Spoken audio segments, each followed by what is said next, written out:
Scene देख के आप लोग को समझ में आ गया होगा कि आज हम लोग बादलों के एक फियर्स फॉर्म की बात करने वाले हैं। बादलों का एक रौद्र रूप, बिजली कड़कना। लेकिन क्या आप लोग ये जानते हैं कि बिजली हर टाइप के बादल में नहीं कड़कती। एक पर्टिकुलर टाइप का बादल होता है जिसमें बिजली कड़कती है और उस क्लाउड का नाम है क्यूम्यूलोनिम्बस क्लाउड। आगे बढ़ते हैं और समझते हैं कि बिजली कड़कती क्यों है।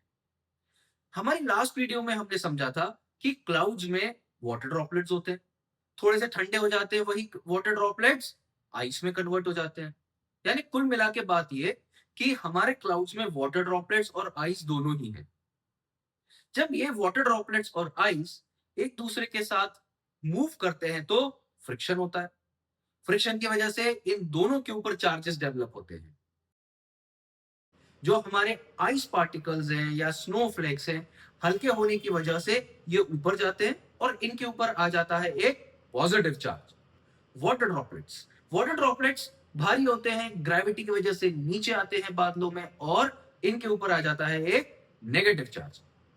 यहां नीचे लैंड पे क्या हो रहा है? इंडक्शन की वजह से हमारा जितना भी अर्थ सरफेस है, जो भी माउंटेन्स हैं, ट्रीज हैं, उनके ऊपर आ जाता है एक पॉजिटिव चार्ज।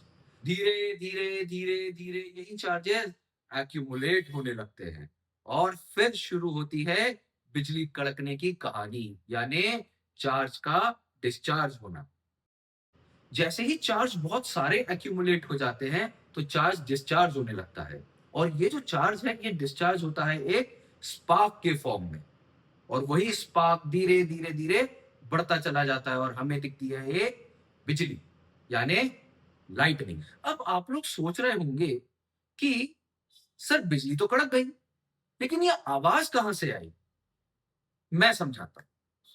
क्या होता है बेटा, जैसे ही बिजली कड़कती है या जैसे ही बिजली गिरती है तो जिस रीजन में बिजली गिर रही होती है या बिजली बन रही होती है उस रीजन में हवा यानी एयर बहुत तेजी से गर्म होती है और जैसे ही हवा गर्म होती है तो वो बहुत तेजी से एक्सपैंड करती है।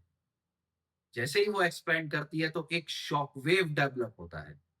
ये वही शॉक वेव है। अगर आप लोगों ने कभी फाइटर जेट को अपने घरों के ऊपर से निकलते हुए सुना होगा तो वो एक एकदम से बम जैसी आवाज आती है, वो इसी शॉक वेव की वजह से आती है।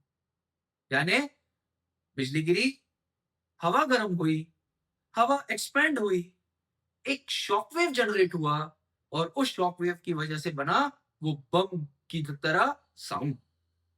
यानी बिजली बनना और बिजली का कड़कना, ये दोनों ही अलग अलग फिनोमेना है, अलग अलग प्रोसेसेस हैं जो एक साथ हो रहे होते हैं।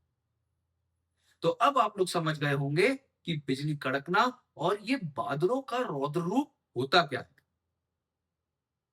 इसके पीछे का साइंस क्या है। एक चीज और, ये जो बादलों में से बिजली गिरती है ये चार तरीके से गिर सकती है। पहला, बादलों से जमीन की ओर, यानी क्लाउड टू ग्राउंड। दूसरा, ग्राउंड टू क्लाउड, यानी नीचे से ऊपर की तरफ। तीसरा, एक बादल से दूसरे बादल की तरफ, यानी क्लाउड टू क्लाउड। एंड चौथा, इंट्रा क्लाउड, एक ही क्लाउड के अंदर। अब आप लोग समझ गए होंगे the science behind the fierce form of cloud.